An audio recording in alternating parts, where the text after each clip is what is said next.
Hello, and welcome to MILMAC Musings, where Allison Miller and Gerard McClellan reveal the intersection between God and science for living wholeheartedly. Now on to the podcast. Hi, everyone. My name is Gerard. This is Allison, and welcome to MILMACmusings.com. We preparing for the show, we were discussing further information about physical abuse. And before we start, we just want to make sure that, for the people out there, that our goal is to really help the church to become better trauma informed. That's the key for, pastors and ministers and the ministry themselves and the people involved with it, because it's not really being handled very well. And it's something that for both of us and for some others as well, that it's just such a travesty that people within the church who need help aren't getting it. And that is just so disturbing and frightening that so many people are going about being hurt, and they're continually being hurt in church. And we are just bringing all of these things to the forefront for you to understand that our heart is to bring this message to the church. So if you're out there in the church that is not embracing what you're going through or doesn't understand how to deal with it, please just write us and we'll be able to help you. And we'll be able to be more of a gateway to help you with the different resources that we have. So our message is to do that. And that's what I wanted to start with. Do you want anything to add with that? That's Okay. fine. Yeah. So as we get into the startling statistics of physical abuse, I'm looking up on a monitor that's over here, and physical abuse. We are really talking about myths here. So the first myth is physical abuse of children is rare. Unfortunately, that's not the case. According to the Child Help Hotline, a case of abuse is reported every 10 seconds in the United States, and more than 4.3 million children are involved in cases reported to the Child Protection Services. Now, when they're reported to the Child Protective Services, CPS, a lot of them really are so overwhelmed. I mean, we can hear how many cases there are, and when you're dealing with the government entities, they tend to really not quite have the human resources available to really try to stay on top of this. And this is not against the people involved with this. God bless them. They are doing the best they can. Their hands are really tied because they can only take so many cases.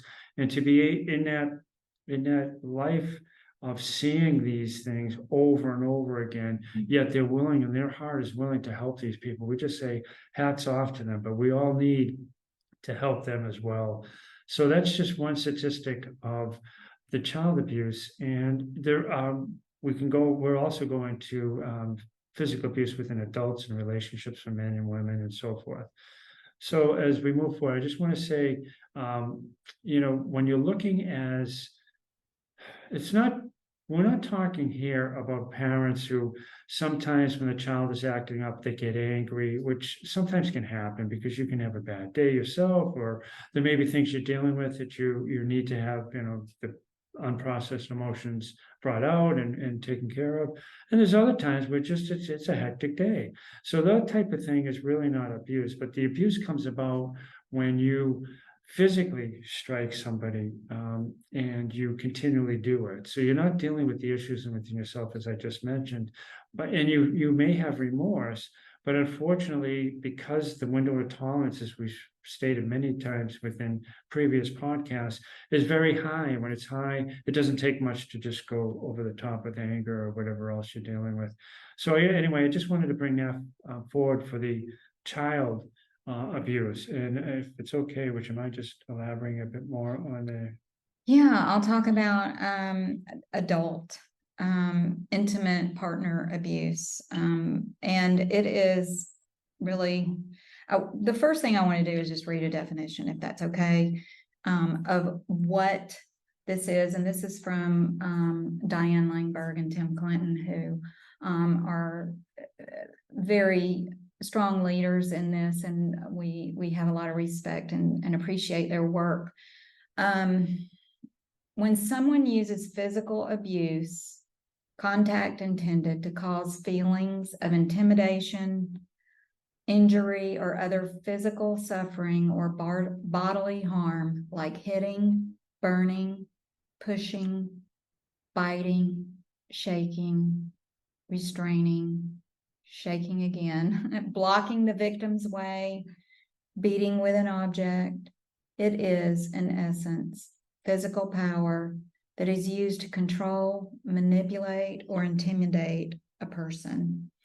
So it can also include when a perpetrator uses his body to try to intimidate a person. But I wanted to tell you that the statistics for adults are just as they are for children. I think you said one every 10 seconds is abused. For adults, on average, it's 20 people per minute in intimate partner relationships where physical violence takes place. That's basically 1 in 4 women and 1 in 9 men, and it could be higher. We talked about that last week. It could be much higher in both of those categories, because people are embarrassed or they have shame. They don't want to report it. But I wanted to share with you kind of a pattern that exists with adult physical violence, and I'm pretty sure it probably applies also with our children. I think it's mostly we don't really understand when we're hurting someone. It could be from generational patterns that we've talked about in the past, that we've just seen that and it's learned behavior and that's what we do, or there is an aspect of evil involved in it too. But in an intimate partner violence situation, typically what happens is the person that is the batterer ends up, they get very angry and they get to the point where they can't control their anger. And that is the window of tolerance that Gerard was talking about and that we have on our website for you to look at. But they go above the level of being able to keep their emotions in check, and then they end up battering. So whatever it is, however it is, whether it's physical intimidation with their body or whether it's actual physical touch in any way that brings harm to a person. So they do that, and then what happens with them after they have finished what they're doing, they begin to have a sense of remorse, and they come back to their partner and they talk about how sorry they are, and they tell them that they love them and that they'll never do it again. They make the promises they'll never do it again, and I'm sure they're well-intended promises. They don't want to do it again. But unfortunately, because they haven't dealt with their emotions, they have many unprocessed emotions still, they will come back and they will repeat the pattern again. And it goes where they get angry, then they batter, and then they have the remorse again. And I know personally, I've experienced that many times in my life, over and over. And the partner who is being battered wants to believe that this person is saying the truth to them. They want to believe that they're never going to do it again. And so they give them the benefit of the doubt, but then it happens again. So I think it's very important for us just to understand the level of, and today we're just talking about physical abuse. There, we've talked about many different kinds. The level, one child, was it every 10 seconds, and 20 adults every minute. That's 3 adults per second. Is that right? Is my math right? Because I never was good in math, but it's absolutely heart-wrenching, startling, and that this is going on in our world, but it's going on behind closed doors all the time. And there are many children and many adults that are experiencing these issues. And what would you say, Gerard, would be the next step in helping the church to understand how to address this when you focus on, like, okay, this is what is happening. What do we do with this? As a church, we have to embrace that these things are happening behind closed doors. And it doesn't stop with just the people in the church itself, or what I mean by that is in the pews or in the organization they're in. It's sometimes this is power that's being abused by both the pastors and ministers, and it's a very difficult thing. But we really have to just bring it right to the church and say this is wrong. And so women, and the other thing too, as we've heard the scripture, submit yourselves. This is from a woman who's being battered, submit yourselves to your husband. And the church itself has said, maybe if you were a better wife, or if you submitted, truly submitted to your husband. No, as we were talking last week, I think you mentioned, Allison, if you just touch somebody like that, Yes, and I think that was in a court, wasn't it? it was. So that's the truth. You are not supposed to do that, and there are boundaries with that. Unfortunately, for so many people, and I've been there too, is the hell you know is better than the hell you don't. Mhm. So you're really trying to understand that you're really rationalizing why it's better to stay there, even though you're confused and you don't know who to trust. And it's just terrible what the family dynamic is. It's for both the child and or the parent that's being abused. And again, for statistically speaking, at the moment, it's obviously women who are more abused, or how many percentage-wise than men. Again, the statistics may be different based on who's going to, from a man's perspective, report this. But again, this is just reported. Think of all the others that aren't reported. So getting back to your question too, as a church, we need to be there and come alongside them. We need to show them resources. First of all, a place to get safe. You really, truly, as you pointed out, it's really great. It's human nature, I think, that we want to believe the other person because it's a genuine thought that the other person is truly remorseful. However, when the pattern continues, it's not going to change until they change. And in that case, you need to get out and to go to a safe place. So as a church, we have to make sure we embrace the truth of what's happening. So if somebody comes up to you is trying to explain this to you, have an attentive ear to listen and to help them and to show them resources that are available. And there's plenty of great ministries out there, and we'll list some of them on our website, to help you get to a place of safety. And then, if indeed if you want to work it out, if the ability is there to work it out, both parties have to go to the point of being under the time frame of taking your time. So I'm going back for taking your time to get the help needed, to understand and process your emotions. And if you can start in that, in that place, I think that's a helpful way to at least begin the process. In a church, we have to recognize that all of these things are happening, and we are the hands and feet of Christ, and we have to be there for people. And wonderful ministries are out there to do this. Again, as a church, we have to come alongside them and help them out. Yeah.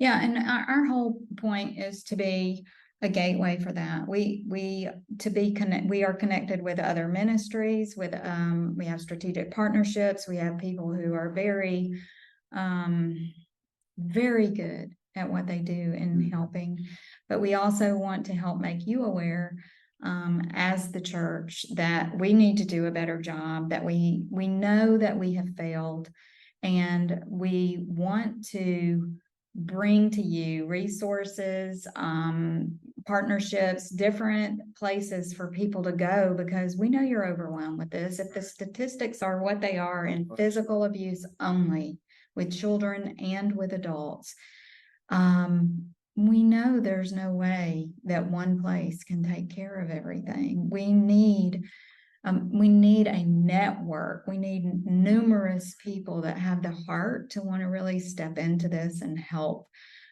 So that is our heart, is to be able to do that and get you connected, and also to be able to make you aware through different opportunities that you would have to learn from us what we know as people who've experienced it. Right. And have come through to the other side. And it's why our heart is what it is. But as Gerard said, the next step for anybody is always to have a place of safety. And we just can't send someone back into the house that's burning down. Oh, that's It's not going to work. Mhm. And you know, I've heard it said that you cannot treat trauma while someone is in the midst of the trauma, like it's happening to them over and over.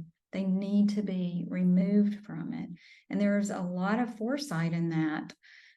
When you are removed from what you are experiencing, you actually have different set of eyes to see. You're able to see what truly is, because we've talked about this. You can't see what's going on when you're in the middle of it. You don't know what's happening to you. You don't know that you're walking deeper into more difficult situations. You don't know that by staying there, you're harming yourself or your children. And I'm not saying end your relationship. As Gerard said, we need to understand how to address these things and address them in a healthy way, and address them for all parties within the relationship that consists of the violence, because it is a generational thing too. The children, I think it's 1 in 15 children out of the 20 people per minute that are experiencing intimate partnership violence, 1 in 15 children are witnessing it. So it's coming down the pike. It's coming down through the generations. And what happens is what we see, we learn, and things begin to happen in their own hearts and minds that begin to shatter their lives too. Right, that's great. I couldn't put it any better. That's wonderful. You know, as we're talking about this, we have to understand, and this is something where as you just touched on a minute ago, as counselors and people coming alongside of other people as caregivers, you have to listen. You have to be an active listener. And that's what they want. They need somebody to be, as a healthy person, that's what they need. And they need to start to begin to trust people. But they do need to get out of that confusion they're in. And then as they're going through it, their confusion is just spiraling out of control. They're feeling unworthy. They're feeling, the powerlessness. And they're just not quite sure why this is happening. And it's a terrible, terrible place to be. And as we move forward from that perspective, once they start to open up and just relate to you about the trauma, you just have to listen. Just be there with them. And as we were talking about, Dr. Langberg says, which is perfect advice for counselors and people who are in the psychiatric and psychology fields, is that you just have to let them talk, tears, and what is the final one? Time is the most important thing. Yeah. Thank you. So time is the key as well, and that's what we're saying throughout our podcasts, is that the fact that being with people, it takes time, but they're not supposed to stay in that situation during that time. They have to be removed of it to be safe. And like you're saying, once you're removed from a situation, you don't have that confusion, you don't have the battering, you don't have the things that are creating your emotional and the emotional impacts of low self-esteem, not feeling worthy, not feeling loved, and not knowing how to love. If there are times when you're going through this, you're just like, why is this happening? So again, it's a very difficult subject, and it's been over the last number of weeks, we have even mentioned that some of the things we've talking about have really played on our hearts. But that's okay, because we can talk about it as a group. And when you get it out there, and as Dr. Lehman said, you first have to talk about it. And that's important, to have that support group, as we have mentioned numerous times, because if you don't have that, you're going to be stuck in the same thing over and over again. And the perpetrator will not get better, and the perpetrator It could be from evilness as well. It's not going to go away. So you really, really, as a church, we have to do the job of what Jesus has asked us to do. And that's he modeled it perfectly when he came as a man, God did. And that is just to have love, the love of God.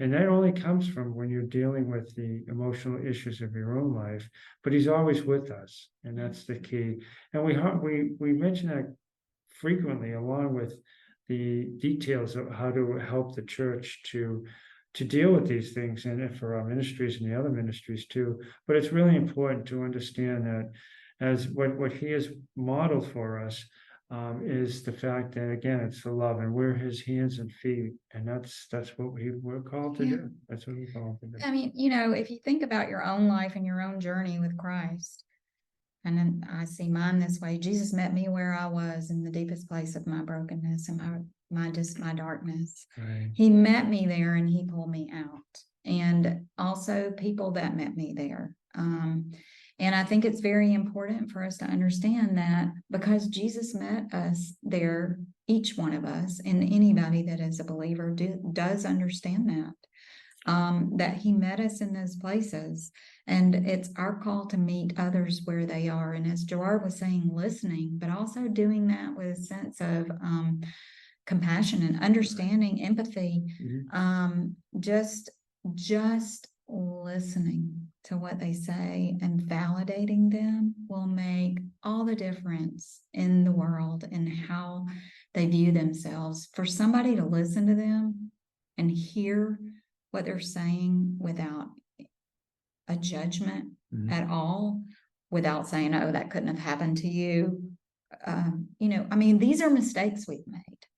And so we need to be there as very empathetic people. And if you are a true believer and you are called to this work, you have that. Right. Thank you for inserting that. That was great. Again, empathy is the key word for the ministries and for our ministry as well. And as we're continually talking about these terrible things that happen to people, our hearts are for you, and we're here to show you the resources that are available. And we can't mention that enough because it's so important that you understand that. And also, I'm going to say this again, as I mentioned a few times over the last few podcasts. Some of you out there who have been through this and continually, through complex trauma, because that's what it is. It happens over and over and over again in so many cases. You just really truly have to understand that you may be angry with God. You may have be disillusioned about who God is, disillusioned by it, and you may think God is evil, or you're just confused about God. And we'll keep bringing God into this because we want to show you the true love of God, and it's through your ability to reach out to somebody who's listening, who's caring for you, who's loving you, who's right there with you, and you're starting to trust them. That's when we can bring alongside the fact that it really is God's love through us that really will be helping you. But again, we don't have to, how can I say it? We're not trying to mention that as the end all be all. It is the end all, but it's not something that we are trying to, how can I say this in a good way? We're trying to portray it as you may be angry with God. You may not understand God, but the true God is love, period, first and foremost. And that's why we, as his children, are, not only does he ask us to do this, but we get to do this. And so when we can bring hope, and we can bring the glimmer of hope, or just anything to help a person to start to move forward, just a baby step, one baby step after another. But it's all from Jesus that we can do all this. And I just wanted to make sure you mention that. I hope I did a good job. Yeah, you did. I mean, I think you did a great job. I mean, we've all had at some point in our life distorted views of who God is. And that comes from just watching other people or hearing things that people say that aren't true, or even, as children, I mean, we can look at authority figures as what God looks like to us, because in essence, really, that's all we know. We're on this earth for when we're born. You know, the job for our caregivers is to protect us and nurture us and guide us. And if they're doing these things where 1 every 10 seconds child is physically abused, that's not love, and that's not from God. And so you can very easily draw a conclusion of, well, I mean, if that's God, I don't want that in my life. And that's just not who God is, like Gerard said. And, you know, there are so many ways that people have been misled about the true Lord and Savior that we have. But he is about love. And when you get to know him yourself, you will see that he is about love. Exactly. And healing. That's great. And it's really, again, we're saying this because we walk the walk, and we're very fortunate to have had the ability to grab his hand and to, as he pulled us out of what we were pretty dark times that we were in. And I'm going to circle back to the church again. So many people are hurt within the church of being hurt. So they're bringing their hurt to the church for some type of hope, or at least something to be a part, to have people maybe believe them or whatever. And it's not happening. Unfortunately, a lot of people within the pews are so caught up in their own lives, and they're not really, it's, what is it, my four or no more. So they're looking at their family, not really looking outside of how they can help. So again, with the hands and feet of Christ. But the other thing that really is unfortunate in so many churches is the fact that they're not quite understanding that we're all equal at the foot of the cross. We're all the same. And thank God for that, because Jesus took it all for us, and he's just amazing. It's just, you know, it's one new man, as he says. Everybody's together, and unfortunately for a lot of churches out there, and again, these are churches that think the building is the church, and are not really understanding that it's outside that we are called to be. We're called to be the light of the world, and it's him through us, but we're called to go. And unfortunately, that's not happening as much as it should be.